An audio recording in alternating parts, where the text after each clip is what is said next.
everyone, and welcome to Global Outlook. I'm Mary Sitt. How do you get students excited about English composition and literature?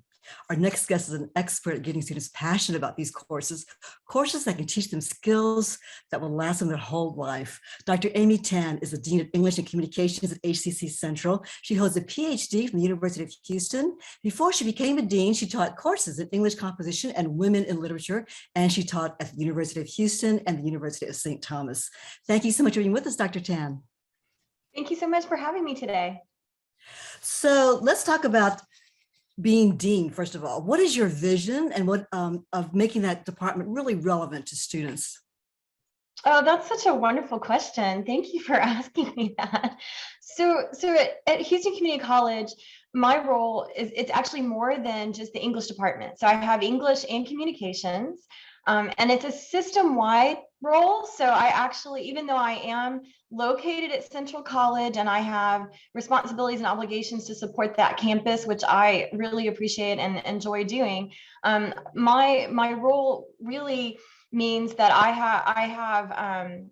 have to make sure that we're supporting all of the campuses across Houston Community College. So I think we have 23 campuses. Wow. And so we're providing English composition literature. I also have the speech program, communications, and we have a wonderful workforce sign language and interpretation program. So it's demanding and wonderful and challenging. So when students learn composition, it's not just learning how to write, although that's important. They also learn skills, right? Like critical thinking skills, communication skills. Can you comment a little bit about the 4 different types of skills or 5 things they learned, the broad things? Definitely. So the state of Texas gives us what we call our core objectives, and many people reinterpret that to competencies. And so you just mentioned well, they're all important. Communication skills, which includes written, verbal, oral, and visual. So these, of course, are primary focus of our composition courses. Critical thinking is huge, and the critical thinking will come from engaging in interesting college level texts. And we use the word text deliberately because even though we do a lot of reading, we'll also look at videos and we'll look at social media. We'll look at all the different ways that we consume text, information, rhetoric, writing, and of course part of that is visual, which all of you who watched the Super Bowl commercials more than you watched the Super Bowl know, right? And we tell our students, you already do this every day, and now we're going to teach you how to be intentional about it. The other 2 for composition are teamwork and personal responsibility. Okay, so what do you mean by personal responsibility? What does that entail? Oh, so that one is always tricky because we actually argue about that among all of the academics responsible for assessing it, right? Because how do you know when your students are demonstrating personal responsibility? So it's sort of a combination between doing the things that you need to do as a college student, right? Showing up to class on time, turning in your work, being prepared when you come to class. But it's also thinking about your relationship to the world around you and what is your personal responsibility in terms of sustainability, for example, or other important social issues and concerns. Like just being a responsible citizen, right? In our community, like that. Yes. Okay. So let's talk about communication skills. We talk about when you're in a relationship, it's, oh, he doesn't communicate, or you said the wrong thing, or, it could be that personal, and it could also be in a broader sense at the workplace, in the office. Can you talk about communication skills and what types of skills you teach students, and how do you teach that? Definitely. So in composition, of course, the focus is primarily on written communication, and we do address how you would communicate with your professor in a different approach and way than you might if you were emailing your friend or your parents. So we do talk about rhetoric, we talk about audience, we talk about purpose. So that's one way that we really address communication skills. And I always hear, in every job interview and every job posting, communication skills is almost always listed. It's a component. It's a necessary skill in every job that you do, whether it's written or verbal or being a good listener. And so I think I'm sorry, can we all learn those skills? I mean, some of us are just better communicators than others. Others of us are, super shy, we're introvert. Can everyone learn these? 100%. Absolutely. So that is a really important way that we approach our classes is we recognize that our students come into the classroom with experiences, with strengths, and we want our students to work on those strengths, but we also want them to think about how to develop those skills. And we can all learn how to use our strengths and also how to develop skills where we might not feel that we have a strength there. And I talk a lot to introverts who will tell me, oh, they hate public speaking. I don't really know anybody who likes public speaking, but you can develop tactics for that. Of course, you can. Practice is enormously important. And we tell our students all the time. We didn't get to be expert writers without writing a lot. And that's how, it's just about working on it, working with someone who cares about what you're doing and will help you improve. Dr. Tan, you mentioned writing. How do you teach the writing process to students? And are most entering freshmen ill-prepared to write term papers? Do they have to get a quick, tutorial course? Tell me about that. So our students come in again with strengths, and we try to recognize what those strengths are. I think most students, when they come in, believe that they don't have skills and they're not prepared.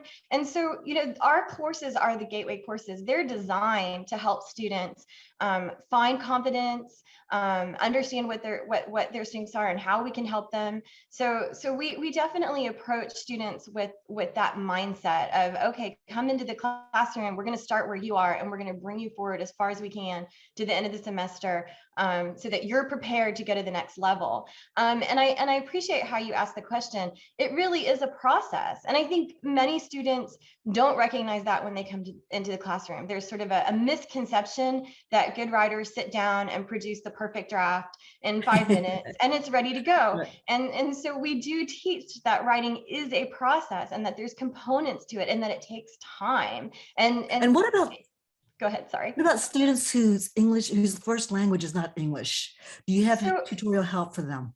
Yeah, so we have a wonderful partnership with our ESOL program. And so we have a fantastic, we call it co-requisite or co-remediation. And so that program is designed for students who come into the program and declare themselves as second language learners. But the truth is we have a lot of students who are, English is their second language. And so again, we really work with them to help them recognize that they are critical thinkers already, that they have an asset in the fact that they have 2 or 3 languages, multiple languages. And so we help them to work on improving their English skills, and recognize that they're bringing those strong experiences and skills to English. And it's just a matter of focusing on developing those. And our final question, Dr. Tan. Sure. The pandemic has changed a lot of things. It's just a huge shift in how we learn and how we teach. As Dean, what's your view of how to best retain and recruit students during this pandemic? Oh, it's really important to make sure that, first of all, we are able to really carve out time with our students in class, so that we get to know them and that they feel comfortable sharing when they have a challenge or an obstacle. We have so many interventions. We have so many people at the college who are willing to reach out and help and support students. It's just a matter of knowing what those challenges are and making sure that we can connect them with the people or the support services that we have. So there's nothing that can replace the professor in the class who's connected to their students. And in the last 10, 15 seconds, what's your favorite part of your job? Oh, the people. I love meeting people. I love talking to people. It's the best. I can tell. If I had you as a teacher, I'd be in there every day. Because you're just a great communicator. You make it fun to learn. Thank you so much, Dr. Amy Tan. Thank you for having me. Coming up next, an international student from Nigeria tells us his secrets to success. Stay with us.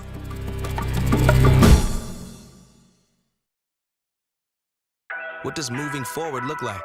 Houston Community College has hundreds of choices. Small class sizes and personalized support to help you do just that. Enroll today for spring classes and frame your future with HCC. When I was your age, I was just like you, fascinated by stars.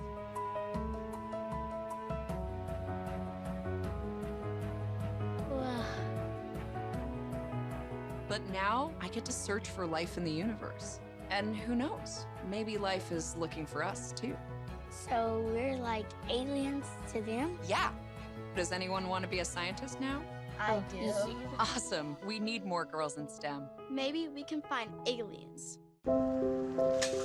I want to eat apples and bananas. I need to eat apples and bananas. Why can't I eat apples and bananas?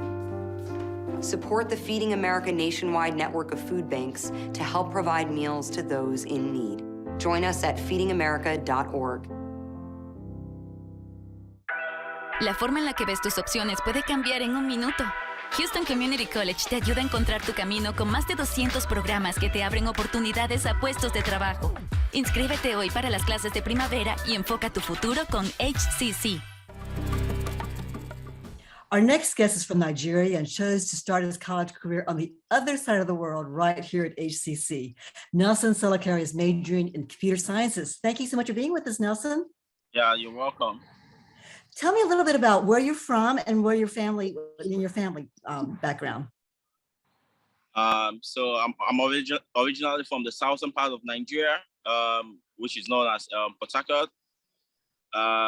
My family, I was brought up in a family of 6. You know, I have 4 sisters. 4 of my sisters are lawyers. I have a younger brother who is a marine engineer.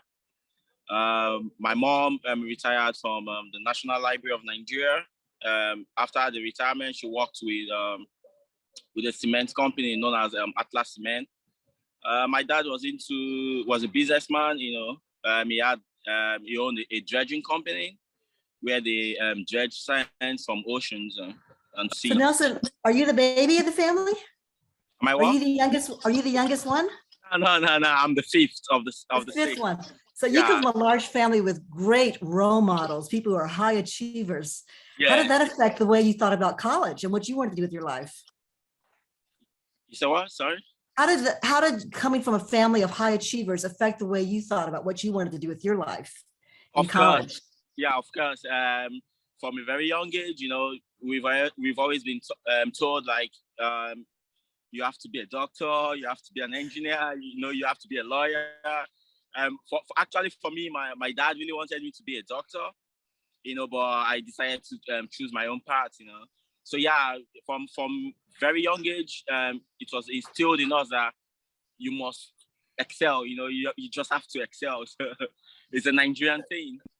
So it's a Nigerian thing. So before you came to HCC, though, you studied another field, not computer sciences, right? No. Yeah, I already had a bachelor's in geology from the University of Port Harcourt in Nigeria. Then I had a master's in marine geosciences from the University of Bremen in Germany. Yeah. So this is interesting. You already had a bachelor's and a master's, and yet you chose to come to HCC because you wanted to start over in a different field. Is that right? Yes. Actually, when I was in Germany, I wanted to go for a master's in cybersecurity directly, right? But then I was like, okay, let me get some foundational knowledge from HCC before I go for a master's. So, and tell me why you chose HCC for your college in computer science. Yeah, actually, you know, actually it has to do with Houston as a city. You know, yeah, it was more of like Houston, you know, it was more diverse, you know, and the weather. I was in Germany for like 5 years, you know, it was very cold for me coming from Nigeria, you know. So I was actually looking for a city that will meet the requirements of like the weather and diversity. Hey, sunshine is important. Warm weather is important. Coming from Germany, right? So you came here for the good weather, right?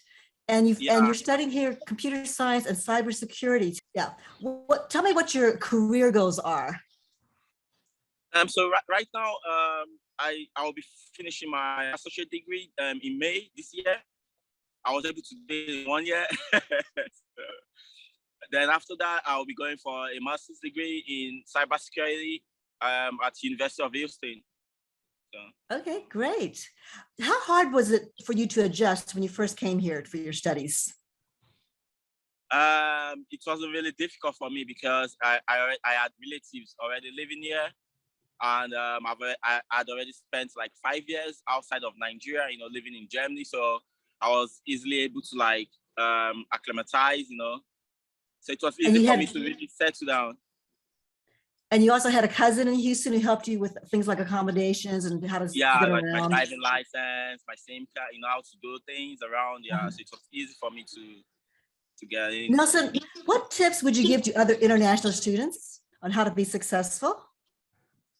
So even though I had a master's degree, I thought the associate was going to be like a walk in the park, right? but yeah, but even as a master's degree holder, like at times I'm like, this associate is even harder than my master's degree, right? So I had to like really dig in, I spend a lot of time studying because you have to do a lot of labs, you have to do a lot of research. So my advice to international students coming, don't just think it's an associate degree, right? Or it's gonna be like high school, It was not. Was it? Yeah. So you really have to like dig in. You have to do a lot of assignments. Right now, as I'm talking to you, I have like 7 pending against Sunday. So the time management is really important. Manage your time well, right? Because you really need to learn how to manage your time. Because like in a week you have like 10 assignments to put in, before the week runs out. So you really need to learn how to manage your time efficiently. Very good. Well, Nelson, good luck with all your studies. I wish you the very best in cybersecurity. Yeah, thank you so much for being with us. Yeah. Coming up next, Everybody Needs a Buddy. We'll have details when we come back.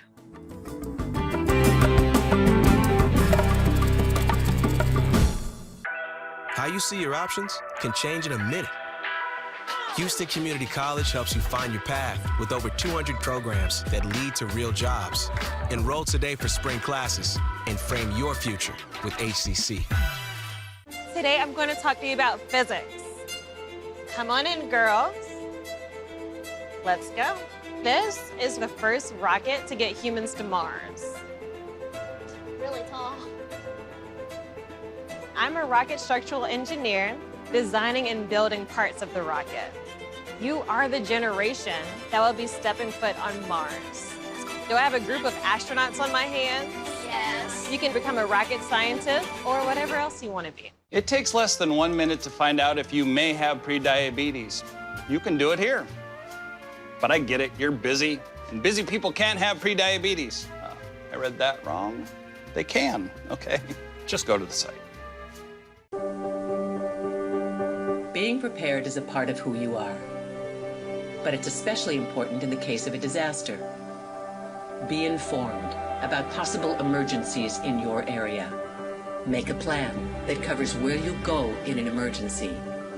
Build a kit with the things you need to survive. There's no one more capable of planning for your situation than you. Start your plan today. Go to ready.gov/myplan. La forma en la que ves tus opciones puede cambiar en un minuto. Houston Community College te ayuda a encontrar tu camino con más de 200 programas que te abren oportunidades a puestos de trabajo. Inscríbete hoy para las clases de primavera y enfoca tu futuro con HCC. We all need a buddy. You remember those awkward middle school days when we're trying to find a lunch partner? Well, if you're a person with disabilities, it could be more difficult to find someone to eat lunch with. Our next guest is Linda Kordek-Milton. She's the State Director of Best Buddies. Linda, thank you so much for being with us. My pleasure. Thank you for the invitation. Tell me, what exactly is Best Buddies? I love the name. Thank you. Best Buddies is the world's largest organization dedicated solely to making sure that people with and without disabilities are included socially, physically, economically, and to end the isolation of the more than 200 million people in the world with intellectual and developmental disabilities that we refer to as IDD. So you start out with kids in school, right? And Yes, try to match them absolutely. up. Tell me how that works. Well, we start in elementary school because that's the age where everybody loves everybody. Nobody notices that anybody's different. And if we can capture that spirit and have it continue through adulthood, then we can put ourselves out of business. Because we really look forward to the school programs from elementary school to middle school, where differences become apparent and people start defining their cliques and their groups. And that's usually when they realize, oh, this person looks different than me. They talk different, they act different. I don't know if I should spend time with them. So it's really starts in middle school. So how do you encourage people in middle school to become buddies with others who don't exactly look like them or talk like them? Yes, so that is why our friendship program starts in middle school. We work very hard to create one-to-one friendships between people with and without disabilities. And so we will have what we call a match party, where we get everyone together and you get to know your buddy just like you do any other friend. And this is not a mentorship program. This is exactly as you said. This is somebody I'm going to sit and have lunch with. This is somebody I'm going to go to the football game with. This is somebody that we'll go to the movies with. It's a friendship. And as our friends get to know our friends with disabilities, they suddenly realize, you know what, they're just like me. And is it difficult to convince the kids who do not have those disabilities to become friends with the kids who do have the disabilities? You know, it's interesting. I don't know that they think about it. And so if you get a few people who are passionate about it, then they bring their friends in. It basically becomes like another school club. And so they say, hey, come to this meeting with me. And then they get to know these people and it becomes love at first sight. Oh, that's great. So it has that cool factor, like come to this match thing, let's see what's going on. Yes. But it's beyond friendship. You have like 3 major pillars, right? Of your correct. Exactly. Tell me about the other one. So what we learned, our founder is Anthony Kennedy Shriver, and he started Best Buddies 33 years ago because he had a fantastic relationship and friendship with his Aunt Rosemary, who had IDD. And so he was a student at Georgetown, and he recognized that there was this need. And so from the friendship program, which is our founding pillar, naturally grows leadership, because as people learn about disabilities, our participants with disabilities learn to advocate for themselves. They learn to grow courage and have leadership skills. Our students who don't have disabilities grow in social emotional learning. And so then they too learn to advocate for an inclusive society and an inclusive school. And right now, with inclusion and DEI being so top of mind, we want to make sure. I'm sorry, what is DEI? Sorry, diversity, equity, and inclusion. So that's a big conversation right now. Everybody is really working hard on their diversity, equity, inclusion programs, whether it's at companies, schools, everything. And so disabilities is oftentimes an overlooked segment of the population. And so we're happy to bring that to people's attention. Linda, can you tell me specifically, how do you teach leadership skills? What do you have workshops? Do you have role playing? What goes on? Yes, it starts with our students having the opportunity to speak in front of other people and just being able to enunciate and speak about. And the funny thing is that once you're in this program and you experience these friendships, it just happens naturally. And you're going to shout it from the rooftops. You're going to tell everybody what an incredible friendship you have. And again, with our participants with disabilities, they will help them create speeches. We'll practice their speeches with them. We'll provide opportunities, whether they're speaking to a student assembly, whether they're speaking at the local Rotary Club, the Chamber of Commerce, an employee resource group at a corporation. And all these leaders, these young leaders, they grow to be the employers of tomorrow. And those are the people that are going to hire our people with disability, which of course now leads us into our third pillar. So Linda, tell me about that third pillar, meaningful employment. Yes, thank you. This is our jobs program. And like everything in Best Buddies, it's integrated. We want people working side by side with people who do not have disabilities, with their neurotypical peers. So this is not 10 people in a corner folding napkins. These are people doing really jobs that everybody else can do. And so if that's working at a restaurant, if that's working in retail, if it's working in a bank, we find lots of opportunities for our participants to be engaged in meaningful employment. We look for them to have promotions and grow. But the big thing about Best Buddies Jobs program is how we train, coach, and are there side by side for every step of the way. So we'll work with our participants as well as our employers to talk about the kinds of jobs, to talk about careers. Many times our buddies in school, it's all their parents can do is to get them to graduate. We don't want them to graduate to the couch where the parents are like, oh my gosh, we made it, now what? So if we can start talking about careers during their school years, then we can prepare them to have an idea of what they might want to do. When my daughter was, I'm sorry, you said that 89% of people with disabilities do not have jobs. Is that right? 81% do not have jobs. And it's not because they don't want to work, it's because they can't find any meaningful employment. Is that right? Exactly. Or they don't know about it. They haven't been exposed to it. They don't necessarily have the skills, but we work with them to refine those skills. We do mock interviews. We help them work on their resumes. So you also have to work with employers, introducing them to the idea of, hey, why don't you hire some people with disabilities? This is what they can do, because they have to be educated too. Is that right? Yes, absolutely. Because we need to educate the employers on what it's like to work with someone with a disability, because sometimes accommodations need to be made. If you have someone with autism and suddenly your alarms go off and the lights start flashing and strobing, you need to know how to react and work with that person. Well, Linda, how can we all get involved with Best Buddies? Oh my gosh, so many different ways. Thank you. You have 30 seconds. 30 seconds. Spread the word. Tell people about Best Buddies. Tell them about jobs. We have employers are all the time talking about their shortage of workers. Come to Best Buddies. We can do this. We can provide workers for you, and they're coming to us now. We also have a friendship walk in Houston coming up on April 23rd. It's a free event. It's at the University of Houston on Saturday from 10 to 3. Come with your friends, learn more about Best Buddies. We need volunteers for that event. We're always looking for people to work on mock interviews with our ambassadors and our jobs participants to help them with speech coaching, all kinds of things. So we can just get on your website and find out all those opportunities. bestbuddies.org/Texas. Thank you so much, Linda, for being with us. Appreciate it. Thank you for having us. We appreciate you. That's all for this edition of Global Outlook. We'll see you again every Friday and Sunday at 7:30 a.m. and p.m. plus Saturday at 10 a.m. Or you can download a podcast to go on our website, hccs.edu/podcast. You can also watch the full video version day or night on HCC's YouTube channel. I'm Mary Sitt. Thanks for joining us.